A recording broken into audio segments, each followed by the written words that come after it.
Today. Today we're jumping into James chapter 5. Oh, James.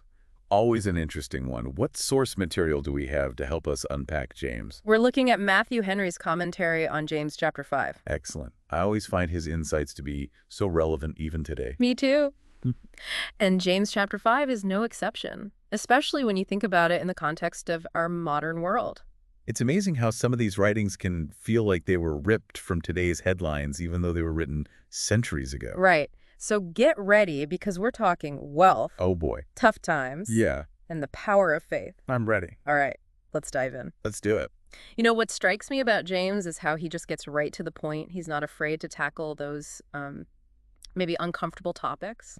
Yeah, he's definitely not afraid of calling it like he sees it. Exactly. And he does that right from the start of chapter 5. Okay, so what's he getting at right out of the gate? Well, in those first few verses, we get this really stark contrast Okay, between those who are chasing after pleasure and riches, material wealth. and those who are struggling just to make ends meet. It's a tale as old as time, isn't it? The haves and the have-nots. It really is. And James doesn't just present it as like, oh, this is just a sad fact of life. He presents it almost as like a warning, you know?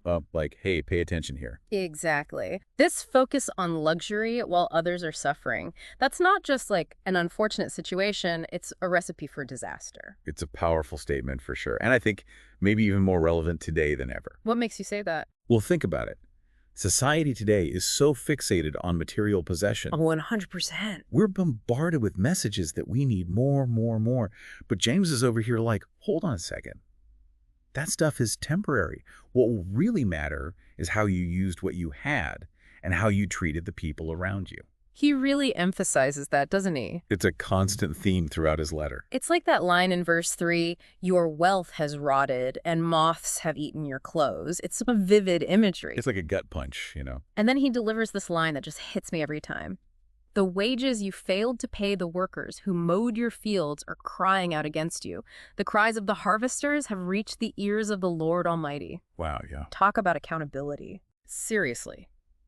It makes you stop and think twice about, well, everything. Where you spend your money, how you spend your time, what you choose to prioritize. It really does. Are we so caught up in our routines and our own little worlds that we're completely missing the injustices happening right in front of us?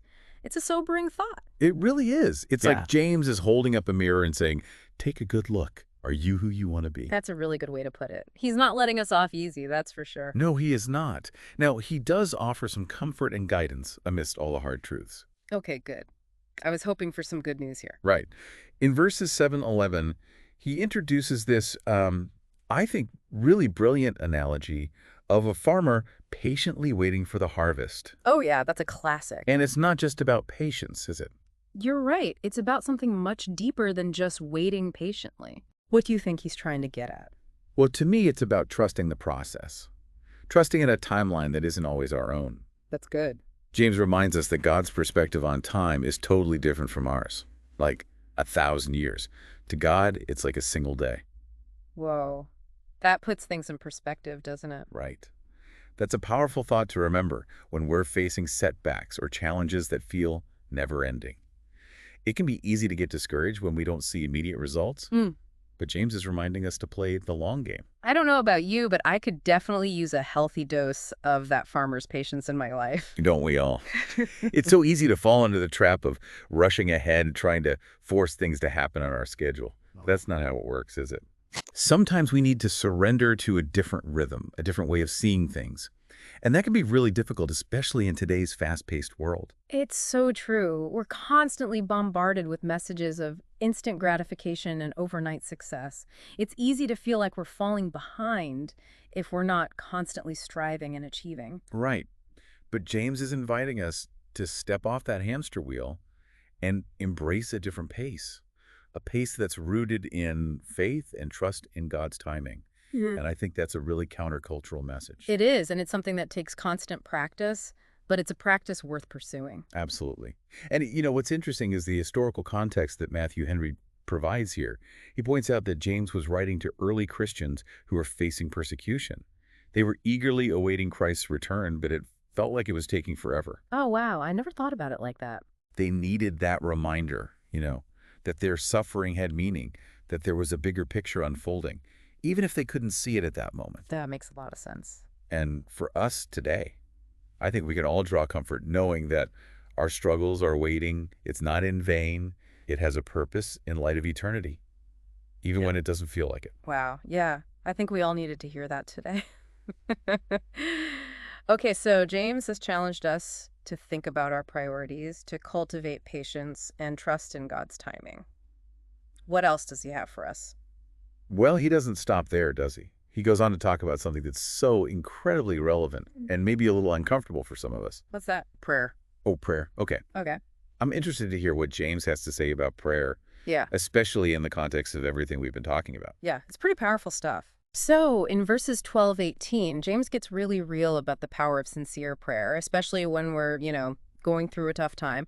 But he doesn't just jump into the whole ask and you shall receive thing, It's definitely more nuanced than that. You're right. It's like he starts by calling out those casual oaths, like when we throw around promises or use God's name lightly. Yeah, like it's just another word. Exactly. And he's basically saying, look, your words matter, especially when you're talking to, the creator of the universe. It's about being intentional. Right, totally. Like really thinking about who you're talking to and what you're saying.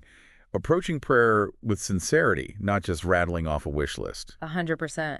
And it's interesting because he doesn't stop at our personal conversations with God, does he? No, he definitely takes it a step further. He goes on to talk about confession. Ooh, that's a big one. Right. Admitting our faults not just to God, but to each other. And that's where things get really challenging. Oh, absolutely. Because let's be honest, it's so much easier to just keep those struggles to ourselves, Way easier. It's way easier to put on a brave face and pretend everything is fine than to be vulnerable and let people see our messes. It really is. But there's something so freeing about finally opening up to someone you trust, it's like this weight gets lifted off your shoulders. Oh, totally. And that's exactly what Matthew Henry points out, isn't it? That confession, as difficult as it can be, is actually where the healing begins. It's like it breaks down those walls we build around ourselves. Right. It breaks down those walls of pride and shame and creates this space for God's grace to come in and do its work, both in our own lives and in our relationships. That makes a lot of sense. When I think about times when I've had the courage to be really honest with someone about my mistakes or my struggles, it's amazing how much lighter I feel afterward. It's like this huge release, right? Exactly. And it usually strengthens the relationship, too. It's like that vulnerability creates a deeper level of trust and connection. Absolutely. And I think that's something James really understood, that our faith isn't meant to be lived in isolation. It's about connecting with each other, being real with each other, and supporting each other through the messy, difficult stuff. That's so true. And it's a good reminder for me because I know I can be really quick to try to solve everyone's problems on my own. Like I have to have it all together. Yeah, that's a common trap we fall into, isn't it? But the truth is, we need each other. We need those safe spaces where we can be honest about our struggles and support each other on the journey. And sometimes that means allowing ourselves to be vulnerable enough to ask for help. So we've talked about the importance of sincerity in prayer and confession. What else does James have to say about prayer? Well, he goes on to give a really powerful example of someone who prayed with boldness and expectation, someone who wasn't afraid to ask big things of God. Oh, I know what you're going to say. Elijah. Yes. He wasn't some superhuman, right? Yeah, He's just right. a regular guy like you or me. But he prayed with such conviction, with such faith. And his prayer, his earnest prayer for rain, literally shifted the course of nature. It's like James is reminding us that our prayers, even the ones we whisper with shaky voices, have the power to move the hand of God. Wow, that's powerful stuff. It's like those stories in the Bible, they're not just ancient history, they're like blueprints for living, Exactly. And I love how James ends this whole section on prayer. It's like a call to action, but also this incredible promise. What's that? He says, the prayer of a righteous person is powerful and effective, not just sometimes, but always. It makes you think about all the possibilities, doesn't it? Right. Like, what if we truly grasped the power of prayer? What if we approached it not just as a religious duty, but as a force capable of bringing about real change in the world? That's a really powerful thought. And it's something I think we could all stand to be reminded of. For sure. Okay, so James has challenged our priorities, encouraged us to be patient, and reminded us of the power of prayer. Is there anything else we need to know about how to live out our faith? Well, he's not quite done with us yet. Oh, boy. What else does he have for us? He wraps up the chapter with some really practical advice about repentance and restoration.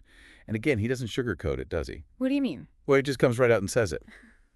My brothers and sisters, if one of you should wander from the truth and someone should bring that person back, remember this: whoever turns a sinner from the error of their way will save them from death and cover over a multitude of sins. Wow, that's a powerful image. Yeah. So he's saying that turning away from sin isn't just about like our own personal salvation. Right. It has a ripple effect. It impacts the people around us too. It's like that saying, hurt people, but healed people heal people. Exactly.